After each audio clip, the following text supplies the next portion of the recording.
Hai, salam sejahtera dan selamat tengah hari saya ucapkan kepada rakan-rakan media dan juga ahli-ahli jawatan kuasa kira-kira wang negara yang hadir dalam sidang akhbar hari ini. So, YB Pengerusi PAC, YB Datuk Mas Amiati binti Samsudi menyampaikan salam pada ahli-ahli media. Beliau tidak dapat hadir kerana lawatan kerja ke Sri Lanka bermula hari ini hingga Khamis ini. Jawatan Kuasa Kira-kira Wang Negara PAC hari ini membentangkan laporan kemajuan projek pembangunan kapal beronda generasi kedua Littoral Combat Ship di bawah Kementerian Pertahanan Malaysia bagi tempoh Oktober 2022 hingga Mei 2023. Laporan ini dibentangkan selepas PAC mengadakan satu sesi lawatan kerja ke kapal LCS 1 KD Maharaja Lela di limbungan kapal Posted Naval Shipyard untuk melihat kemajuan kerja-kerja pembinaan LCS serta simpanan stok peralatan dan kelengkapan LCS pada 10 Jun 2023 dan diikuti dengan mesyuarat prosiding. Dalam prosiding itu, PAC memanggil saksi-saksi seperti berikut. Pertama, Datuk Dr. Syarazad binti Haji Ahmad, Timbalan Ketua Sediausaha Pembangunan MINDEF. Kedua, Datuk Ahmad Nazim bin Abdul Rahman, Ketua Eksekutif Lembaga Tabung Angkatan Tentera dan juga Kapten Besara Insinyur Azhar bin Jumaat, Ketua Pegawai Eksekutif Syarikat BNS Sendirian Berhad. Mesyuarat penyediaan laporan ini dibuat pada 13 hari bulan September 2023 dan turut hadir sama 7 ahli ex-officio PAC terdiri daripada Jabatan Peguam Negara, Jabatan Perkhidmatan Awam, Kementerian Kewangan, Jabatan Audit Negara, Suruhanjaya Pencegahan Rasuah Malaysia, Kementerian Ekonomi dan Jabatan Akauntan Negara yang bersetuju dengan laporan, rumusan dan syur. Sehubungan itu, PAC membuat 9 rumusan seperti berikut. Diada kemajuan bagi pembinaan LCS sejak daripada lawatan PAC Parlimen ke-14 pada 11 Disember 2021 hingga lawatan PAC Parlimen ke-15 pada 10 Jun 2023. Melalui pelan mobilisasi yang terkandung dalam SA5 yang ditandatangani pada 31 Mei 2022, MINDEF merancang dengan lebih teliti selepas kegagalan menempati jadual asal pembinaan LCS di mana ke-6 kapal sepatutnya siap pada tahun 2023. Isu utama detail design LCS masih belum diselesaikan yang mana kini berada pada kadar 96% kesiapan di peringkat kontraktor pembinaan dengan hanya 84% sahaja telah melalui peringkat pengesahan, verifikasi dan kelulusan oleh pihak Naval Group daripada Perancis sebagai penguasa reka bentuk LCS. Bagaimanapun, kontraktor pembinaan memberi jaminan bahawa detail design perlu disiapkan sebelum Ogos 2024 seperti yang dikandung dalam SA6. Keputusan kerajaan mengambil alih BNS melalui penubuhan Ocean Sunshine Berhad, sebuah SPV, dapat membantu mengembalikan kepercayaan pemegang saham, pihak bank dan pihak pembekal dalam pelaksanaan projek pembinaan LCS. Kerajaan memutuskan untuk mengurangkan bilangan LCS daripada 6 ke 5 buah berikutan pembinaan blok LCS 6 masih belum dimulakan dan peralatan yang telah dibeli boleh digunakan pada LCS yang lain. Walaupun bilangan LCS dikurangkan kepada 5, kos pembinaan LCS meningkat daripada 9.128 bilion ringgit kepada 11.22 bilion ringgit dengan pertambahan sebanyak 2.098 bilion ringgit.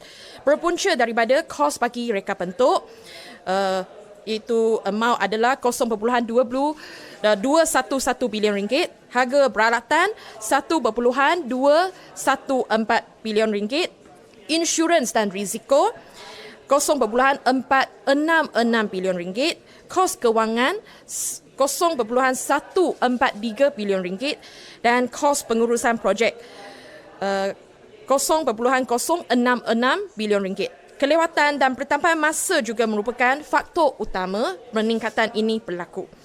Tempoh masa pembinaan LCS dilanjutkan lagi kepada 83 bulan dan dijangka TLDM hanya dapat memperolehi ke-55 LCS pada tahun 2029 berbanding kontrak asal di mana LCS 5 sepatutnya diserahkan pada tahun 2022.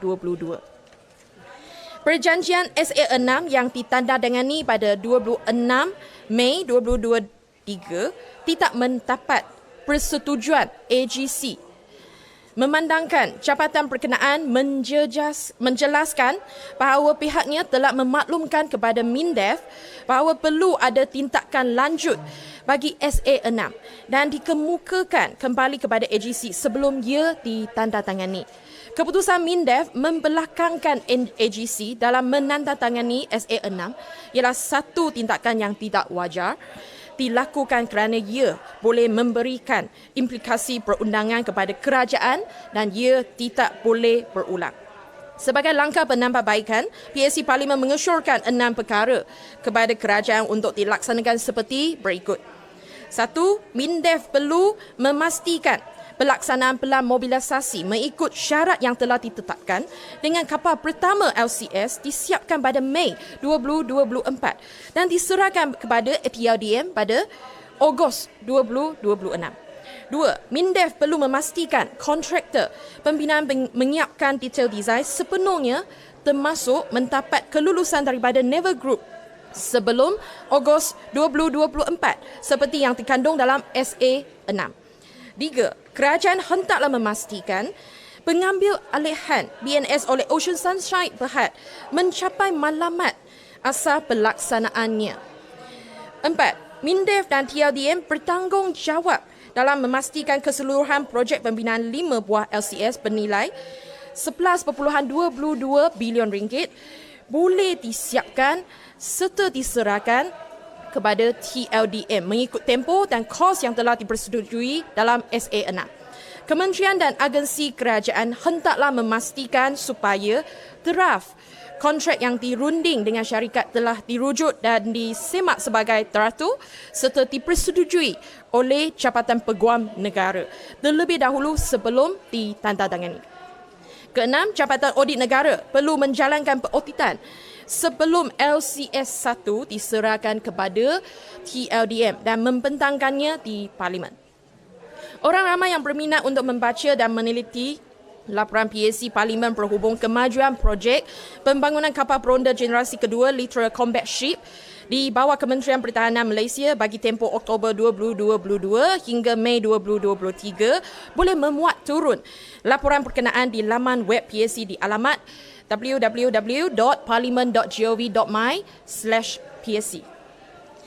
Seperti yang dinyatakan YB pengerusi PSC dalam kenyataan media pada 6 hari bulan Oktober lalu, PSC menyambut baik kenyataan YB Tan Sri Datuk Johari bin Abdul supaya laporan ini dibentangkan dan dibahaskan. Bagaimanapun, mekanisme pembentangan laporan PSC perlu diteliti dan dibincangkan dengan lebih mendalam terutamanya sama ada YB Menteri yang akan menjawab semua soalan-soalan daripada ahli Dewan Rakyat mengenai laporan ini atau YB pengerusi PSC ataupun ahli-ahli PSC yang akan menjawab. PSC berpendapat adalah lebih baik YB pengerusi PSC dan juga ahli-ahli PSC yang menjawab soalan-soalan daripada ahli Dewan Rakyat. Bagaimanapun, sudah pasti ada kekangan daripada pihak PSC untuk memberikan jawapan yang terkini kerana maklumat-maklumat berkenaan hanya diketahui oleh kementerian. Pada hari esok, PSC akan mendengar taklimat Ketua Audit Negara, Datuk Wan Suraya Wan Muhammad Razi berhubung pembentangan 2 laporan Kedua Audit Negara iaitu Lakan 2022 Mekiata Kewangan Persekutuan serta Lakan 2021 Penyata Kewangan dan Pengauditan Pematuhan Agensi Persekutuan. Kedua-dua laporan ini amat penting, terutamanya lakam penyata kewangan persekutuan yang akan memperincikan pendapatan dan hutang negara bagi tahun 2022. Sekian, terima kasih. Ada soalan?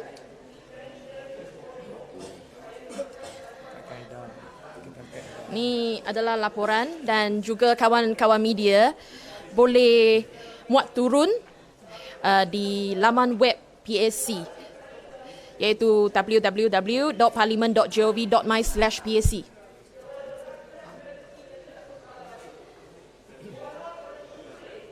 Jadi sekiranya tak ada soalan, ada yang nak tanpa? Kalau tak ada soalan, saya ucapkan terima kasih kepada rakan-rakan media dan kita akan jumpa lagi kerana ada satu laporan akan dibentangkan minggu ini juga.